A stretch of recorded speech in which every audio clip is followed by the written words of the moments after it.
उनकी लोकप्रियता कितनी बड़ी है। साथियों, मैं आपको बताना चाहता हूँ, पिछले 18 तारीख से हमारे लोकप्रिय पूर्व मुख्यमंत्री और प्रतिपक्षी नेता तेजस्वी प्रसाद यादव जनविश्वास यात्रा के कार्यक्रम में घूम रहे हैं। और जो पहला 3 साल का जनविश्वास कार्यक्रम था वो था मुजफ्फरपुर में।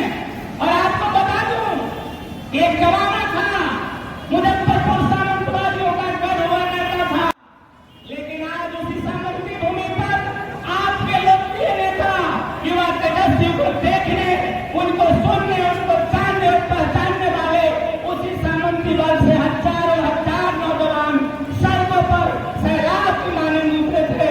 पिछले 18 तारीख को जब मुजफ्फरपुर की पहली सभा हुई, तेजस्वी प्रसाद न केवल यह के नेता है, न केवल वाई का नेता है, बल्कि पूरे जन समुदाय का नेता है। कौन समाज का वैसा जाति है जो आज तेजस्वी के साथ नहीं है? क्या आगरा, क्या पिछड़ा, क्या दलित, क्या अति पिछड़ा, तमाम वर्ग और समाज समुदाय के लोग आज आपके लोकप्रिय नेता की तरफ नजरें डाल कर देख रहे हैं और अपना भविष्य खंगाल रहे हैं। एक तरफ ऐसा शख्सियत जो राजनीति को छंद में उलट पुलट कर देता हो, एक ऐसा दल और ऐसे दल के नेता जो हर समय सरकार की सीमा झपकी में लगा हुआ रहता है।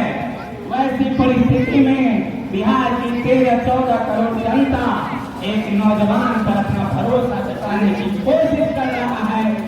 ये देख रहा है कि जहां हमारे आदरणीय नेता बिहार के मुख्यमंत्री नीतीश कुमार जी, अभी हमारे माननीय विधायक जी ने कहा कि कितनी अच्छी सरकार चल रही थी, जहां नौकरियों की बरसात हो रही थी, जहां सारे विभाग में खाली पड़े पदों को भरा जा रहा था और लगभग 71 से 73 दिनों के अंदर में दुनिया का सबसे रिकॉर्डेड 2.25 लाख केवल शिक्षकों की नियुक्ति पत्र बांट दी जाती हो। उस बिहार के सरकार को आखिर कौन सा ग्रहण लगा और वो ग्रहण लगाने वाला कौन था? उसको खोजिए साथियों, उसको ढूंढिए।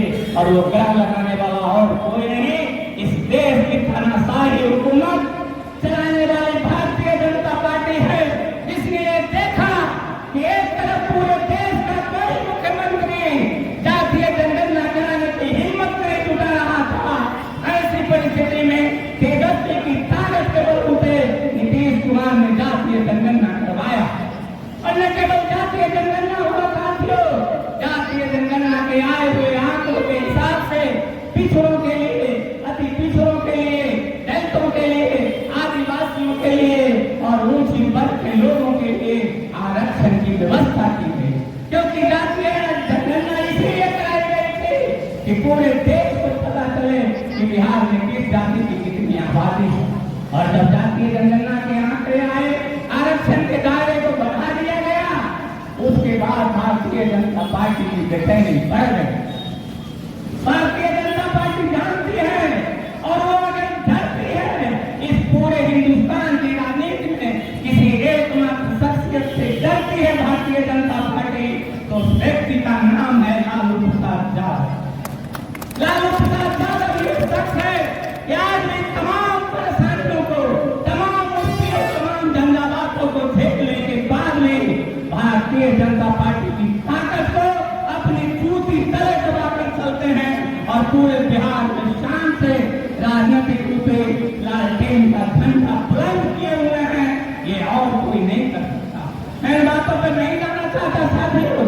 आपने देखा 28 तारीख को बिहार में सत्ता परिवर्तित हुआ और ठीक 30-35 घंटे के बाद आदरणीय नेता लालू प्रसाद यादव जो बीमार हैं, जो उम्रदराज हो गए हैं, कई परेशानियों से वाबस्ता है, वैसे व्यक्ति को ईडी और सीबी के कार्यालय में बुलाकर 8-10 घंटा तक रोका गया।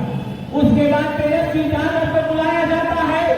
राबड़ी देवी जो हमारी लोकप्रिय पूर्व मुख्यमंत्री हैं, सबकी आदरणीय माता है, राबड़ी देवी को भी नहीं छोड़ा गया। मीसा भारती जो राज्यसभा की सदस्य हैं, उनको दिल्ली सीबीआई ऑफिस में बुलाया गया। ये क्या है सच? इसलिए पिछड़े वर्ग के भाइयों, अति पिछड़ी जाति के भाइयों,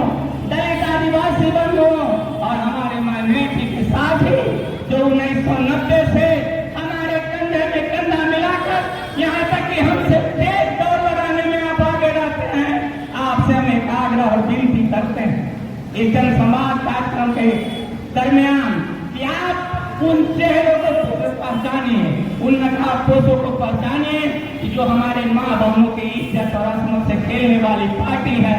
क्या हमें वैसी पार्टी को फिर से सत्ता में लाना है?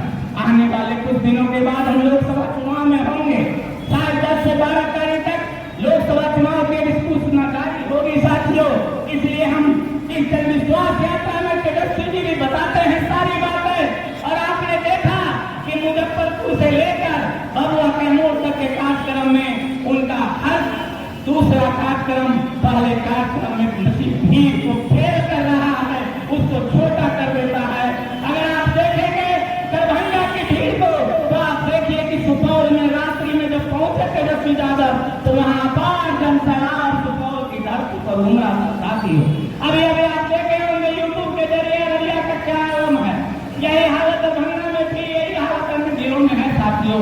इसलिए आप अपने नौजवान नेता जिसके हाथ से अगर सत्ता जिसके हाथ में आई, आपने देखा कि 17 महीने के कम कार्यकाल में नीतीश जी के साथ कई महागठबंधन की जब सरकार बनी तो तेजस्वी जी ने, अभी जो विधायक जी ने कहा विस्तृत में कि हमारे नेता तेजस्वी ने एक वचन दिया था बिहार के लोगों के बीच कि अगर महागठबंधन की सरकार बनी तब कांग्रेस और राजद साथियों उन्होंने कहा था कि अगर हमें मौका मिला बिहार की सत्ता संभालने का तो हम 10 लाख लोगों को सरकारी नौकरी देंगे और इतने ही 10 लाख लोगों को हम रोजगार देंगे।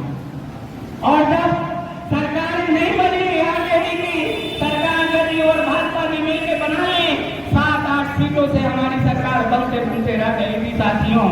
लेकिन 18 महीने 19 महीने के बाद उन लोगों में अपनी खटपट हुई और जैसा हमारे नेता विधायक जी ने बताया, क्योंकि ये विधायक जी लालू जी के पास बैठते हैं, ये राबड़ी देवी के पास बैठते हैं, ये तेजस्वी के पास बैठते हैं, इसलिए उनको हमसे और आपसे ज्यादा सच्चाई की जानकारी होती है। इन्होंने कहा है तो सत्य ही कहा है कि राबड़ी देवी को और लालू यादव जी की चरण वंदना करनी पड़ी थी नीतीश कुमार को। साहब हमारा जो भारतीय जनता पार्टी वाला है पूरी जदयू को खत्म करने पर तुला हुआ है। जान बचाइए मेरी भी और जान बचा लीजिए हमारी पार्टी का। और तब जाके ठोकर खाने के बावजूद में लालू जी ने दोबारा उस पद पर विश्वास कर लिया और नीतीश और तेजस्वी और महागठबंधन की सरकार बन गई।